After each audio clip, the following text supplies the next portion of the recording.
Well, hello there, let me share a bit of my radiation knowledge. The nice video by Genuine Polish made me realize that it may be time to give away some of my, let's call it, secrets. So, you can duplicate nuclear waste, no problem. Just cool it down so it is cold enough that your liquid pumps will not break.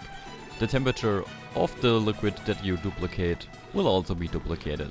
So your system stays nice and cold, or in this case around 60 to 70 something degrees, because I'm duplicating this temperature here.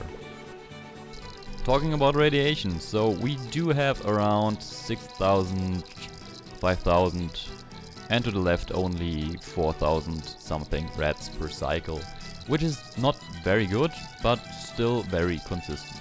You can shoot through the corners here and transport the finished Radbold somewhere else. Don't build your system like this. This is dumb. This will break. It happened a lot. And if you clone your liquids too much, I show you later what will happen as well. But now let's put this to 50, copy the settings over, and you will get something like this, which is quite nice. You can feed all of your interplanetary launchers with this, and as soon as one is full, it will fill the next. Very helpful if you have to transport large amounts of anything. Alright, here they are, just a few of them coming over. You can have a system on the other planetoid that looks somewhat like this for high frequency interplanetary payload transport. Then it can look something like this.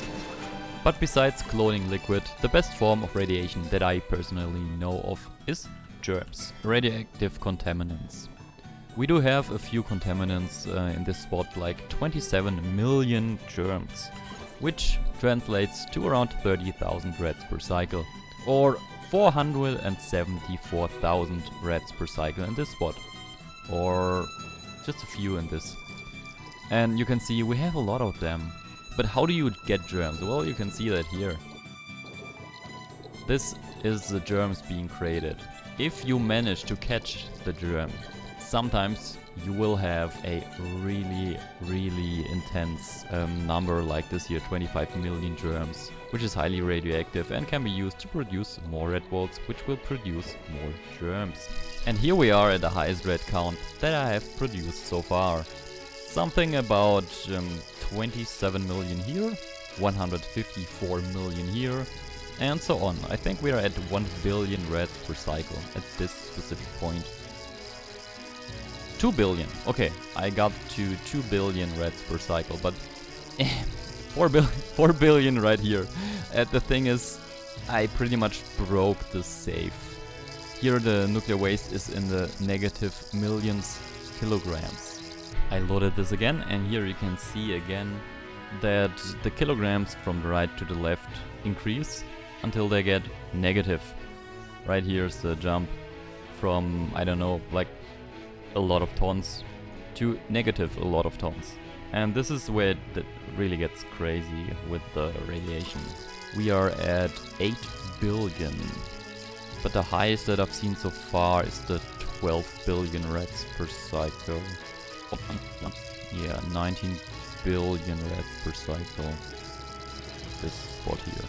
But how do I catch those Radbolds, you may ask? Well, there are several versions that you can try. You can try catching it with gas. You can try shooting Radbolds at the Radbolds and try catching that with some dropping liquids and stuff.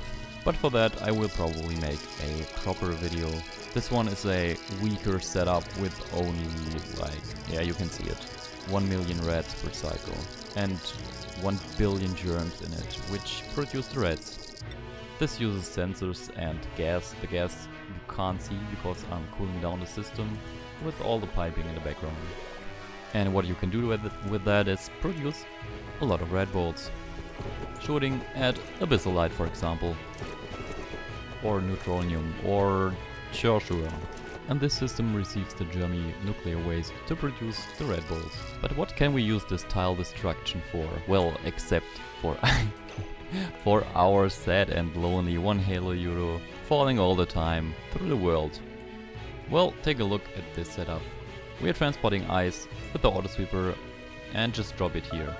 And on this planet, The auto sweepers are grabbing the ice and putting it into conveyor loaders. You have a super high rate of transport with this. You can even transport it both ways. So for example, if I set this planet to sand and regolith, go back to this one and drop a bit of sand and regolith. Sand. Check that they do not collect it, yes. Then nothing happens, because it is the wrong spot and those auto sweepers can't reach it.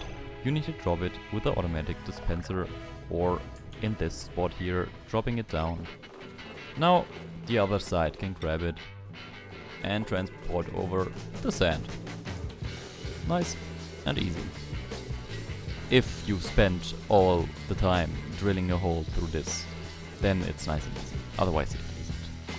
And with this, I'm out. Just wanted to keep you informed.